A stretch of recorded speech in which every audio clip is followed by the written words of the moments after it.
Інтерв'ю Владимира Путіна американскому палітычнаму каментатару Такеру Карлсону у Крамлі анансавалі як падзею сусветнага маштабу.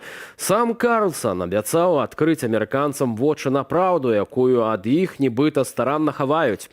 Што праўда, нічога новага Владимир Путін не сказаў. Экскурс у гісторыю аж да часоў Рурыка, запэўнівання ў выключным міралюбстве Расіі і некалькі зусім ужо кур'ёзных заяваў.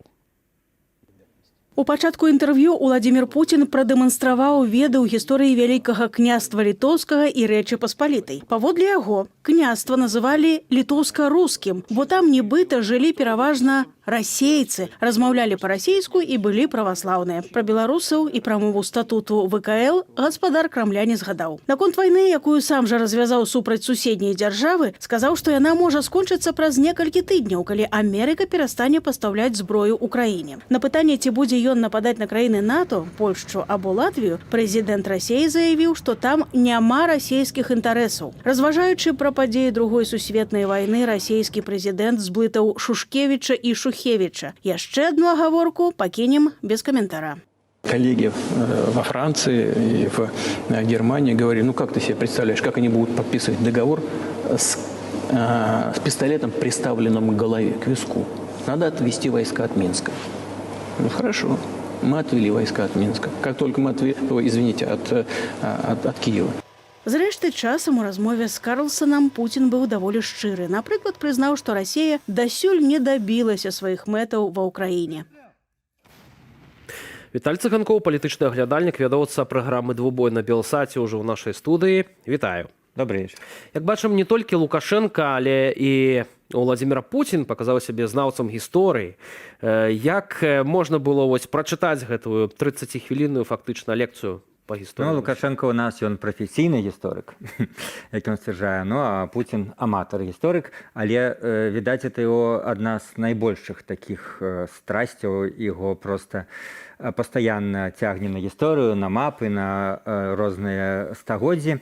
Але гэта было б смешна і весела, калі б Путін не быў кіраўніком дзяржавы, якая пачала вайну маштабную, самую маштабную пасля Другой сусветнай в Еўропе, якая валодае ядзернай зброяй. І весь сэнс яго гэтых гістарычных успамінаў, там тлумачэнняў, журналіст Карсенова не цянул за язык пра гісторыю сказаць. Он сказал, чаму мы напалі на Украіну, а Путін пачаў з Рурікавічаў.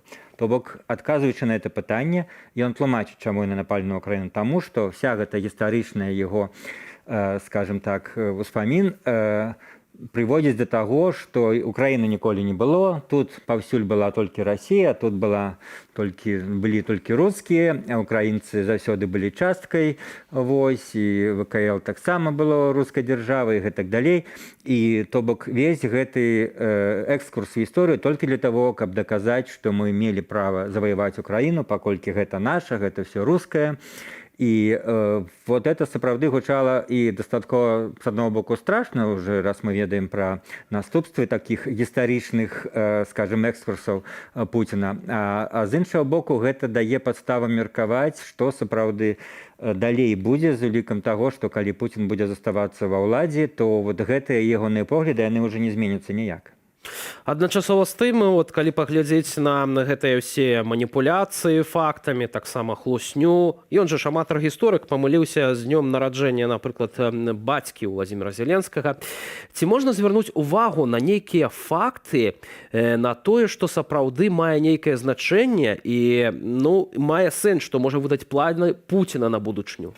Я паглядзеў сваё інтэрв'ю даволі уважліва і, калі на этой дробныя там не звяртаць увагу, все там звярнулі увагу на бацьку Зеленскага, который, відаць, Путін меў на ўвазе дзеда, все это не мае вялікага значэння. Он, напрыклад, ляпнуў пра Інданезію, раптам не з пушчы, ні з поля пачаў гаварыць пра Інданезію, такая в Азіі вялікая краіна, і там 600 мільёнаў, в Інданезіі 270 мільёнаў.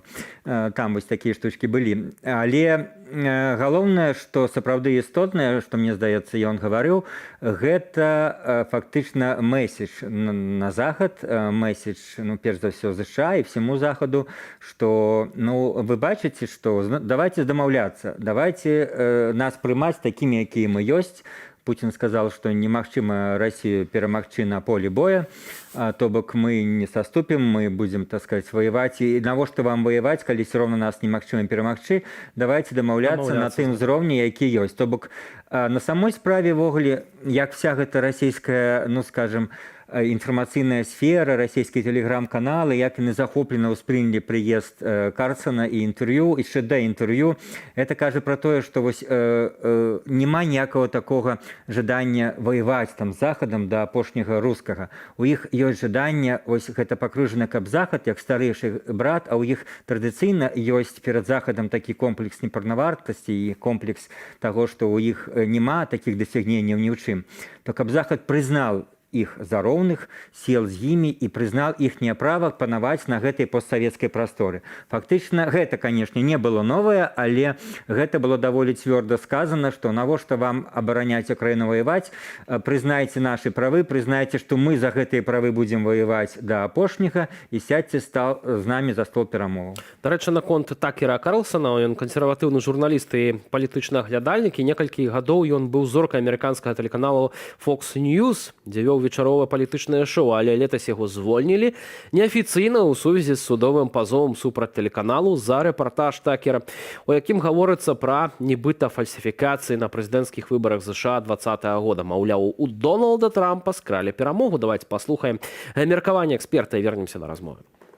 Такер Карлсон и был выбран Кремлем в качестве интервьюера как раз потому, что он, как мы увидели, не педалировал ценностные вопросы, он не уделял большого внимания неудобной для Кремля повестке, и он действительно удобный собеседник для Владимира Путина.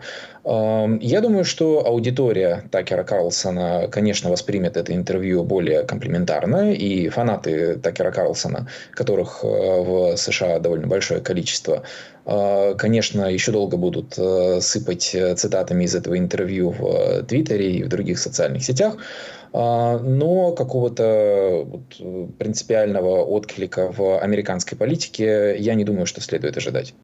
Яшчэ цікавы факт. Амерыканская прэса паведамляе, што Карлсон сустракаўся ў Маскве з Эдвардам Сноудам перад тым, як узяць інтэрв'ю у Владимира Путина.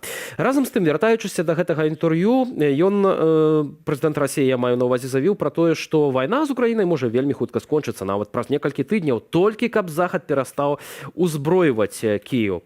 Гэта таксама месяц на тое, што вайна можа скончыцца, калі толькі гэта захоча Захад. Ну, это про тое, што я гаварыла, але можна удакладніць, да, што ён нават двойчы настойліва распавядаў гісторыі, там, якіх цяжка пацвердзіць, што вось былі на мяжы дамаўлення, а першы раз это было адразу пасля пачатку вайны. Мы памятаем, дарэчы, што першыя гэтыя спробы нейкіх перамоў адбываліся на беларускай зямлі. Вось, потым ён уже казаў пра стамбульскія там варыянты перамоў, што, маўляў, уже нібыта да чагосьці хацелі дамовіцца, але тут заходнія кіраўнікі Украіны загадвалі Кіеву далей воеваць. Да, куратары воеваць далей, бо, маўляў, Россию можно перамагчы.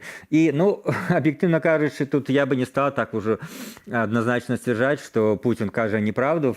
Цалкам магчыма, што в нейкім сэнсе, калі Украіна адступала першыя дні, она зацягнула, это нормальная такая военная стратегія, зацягнула час на перамовы, каб сабраць сілы і пачаць адбіваць агрэсара з сваёй тэрыторыі. Мне здаецца, это даволі нармальныя паводзіны, і потым былі даволі істотныя поспехі ў 22-м годзе, калі ініцыятыва стратэгічная была на баку Украіны. Ну, а зараз Расія лічыць, што яна вот трошки адбіла украінскія атакі, контрнаступ не ўдаўся, і, маўляў, іх ёсць ініцыятыва, яна лічыць, што яна можа цяпер нешта з пазіцыі сілы прапановаць. Ну, але сітуацыя на фронте можа змяніцца. Нам можа змяніцца ад таго, што Захад убачыць, што сапраўды Расія больш сур'ёзны праціўнік, чым, можа, здавалася пасля там 22-го года.